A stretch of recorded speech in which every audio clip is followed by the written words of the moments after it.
আলহামদুলিল্লাহ, যে পেঁয়াজের কথা অনেক বলেছি আমি যে আমাদের পাবনার পেঁয়াজ, আসলে পাবনার পেঁয়াজ ব্র্যান্ড এই জন্যই দেখেন। আলহামদুলিল্লাহ, এটা যত ফল যদি একটু দেখানোর চেষ্টা করি, যেমন কালার হয়েছে তেমন সাইজ হয়েছে, আর বড় হয়েছে দেখেন, অনেক সুন্দর। হ্যাঁ, আর এদের ফলনও কিন্তু ভালো। হয়তো দাম তো আসলেও কিছু সময় দাম একটু আপ ডাউন করে। আর আমি মনে করি যে আমাদের বাইরের রাষ্ট্রের থেকে যদি পেঁয়াজ না আসে আমাদের দেশে, যেরকম পেঁয়াজ আলহামদুলিল্লাহ এবার উৎপাদন হচ্ছে, মোটামুটি দেশের রপ্তানি করা সম্ভব। হ্যাঁ, দেশের পেঁয়াজ দিয়ে দেশ চলবে, আর যদি হলো বাইরের থেকে নাও আসে। আর আমার কথা, যদি একটু দামও বেশি হয়, এই টাকাটা তো কৃষক পাবে, অন্য জায়গায় যাবে না, আমার দেশের টাকা দেশে থাকবে। এমনি তো অন্যান্য রাষ্ট্রের থেকে তারা হুমকি দামকে দিচ্ছে, এবার বাংলাদেশে কিছুই দেবো না।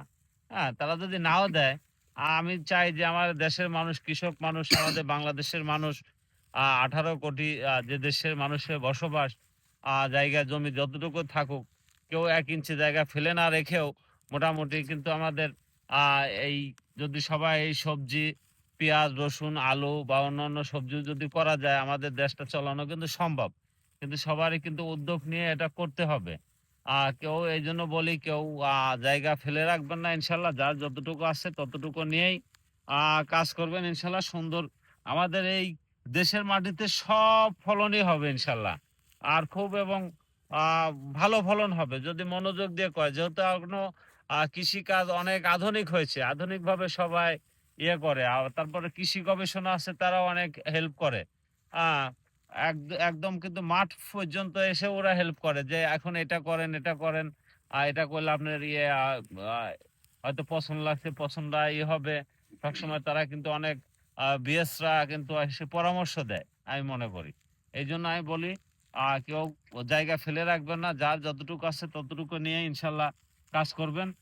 আমাদের দেশের মানুষ বাঁচবে, আমরা বাঁচবো, আমরা দেশ আরো আমাদের স্বাবলম্বন হবে। এই পেঁয়াজের বিষয়ে এখন আমার এই কৃষক কাকার সাথে একটু কথা বলবো যে আসলে পেঁয়াজ কতটুকু লাগাইছে আর কেমন লাভ। কাকা, যদি একটু বলতেন যে আসলে এই পেঁয়াজের আবাদটা কেমন। পেঁয়াজের আবাদটা খুবই ভালো।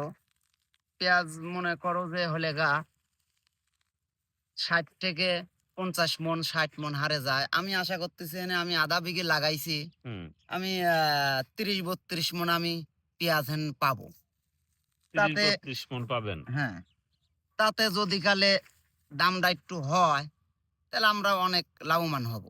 তাতে যদি আপনার ২,০০০ টাকা মনও পাইকারি বিক্রি করেন, তাও যদি ৩৫ মণ হয়, তাও ৭০,০০০ টাকা। হ্যাঁ, হ্যাঁ, হ্যাঁ। খরচ কিরকম আসতে পারে আধা বিঘা যে আপনার পেঁয়াজ চারা থেকে শুরু করে সব রোপণ করছেন, হ্যাঁ, হ্যাঁ, কেমন হ্যাঁ। খরচ আসতে পারে?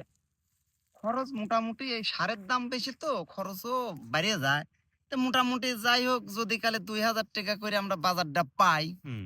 তাহলে আমারও অনেক আরকি লাভজনক হব আমরা। লাভজনক। তাহলে হ্যাঁ। আরো কৃষকরাও এই পেঁয়াজ, রসুন, আলু বা অন্যান্য আরো অনেক সবজি আছে, এটার প্রতি আরো কৃষক ভাইরা আরো কি উৎসাহ হবে? হ্যাঁ, হ্যাঁ, হ্যাঁ, অবশ্যই হবে। আমি যেমন নিজে ব্যক্তিগত ব্যাপার, আমি চারা পিছও লাগাইছি। হুম, এখন তো মূল কাটা পিস। আমি চারা পিছও লাগাইছি। হুম, তাতে যদি কালে এই বাইরেতেন পিসটা যদি আমদানি না হয়, আমার দেশের পিস যদি দেশেই থাকে, হুম, তাতে আমরা বেশি লাভবান হব। হুম। দেশে তো অনেক পিস হয়। আমিও আরেকটা কথা বলতে চাই যে আ পেঁয়াজ আমার কথায় ৳১০০ কেজি কেন না হোক, ৳২০০ কেজি কেন না হোক, আমরা দেশের টাকা দেশে থাকুক, এই টাকাটা আমার কৃষক ভাইয়েরা পাক। কিন্তু আমরা চাই যে আর বিদেশে থেকে আর আমদানি না হোক এদেশে। আপাতত পেঁয়াজ, রসুন, আলু। কারণ আমার পর্যাপ্ত, আমাদের বাংলাদেশে কিন্তু এগুলা পর্যাপ্ত হয়। জি, জি, জি। আমরা কৃষকরা এইটাই চাই যে আমারে দেশেরটা দেশেই থাক। তাহলে আমরা হলে গা কৃষক একটু লাভবান হব। আর বাইরেতেন যখন পিসটা ঢুকবি, হুম, তাহলে আমারে এক্কেবারে মনে করেন লস চলে যাবি। কারণ দাম কমে যায়, দাম কমে যায়। দাম কমে যায়।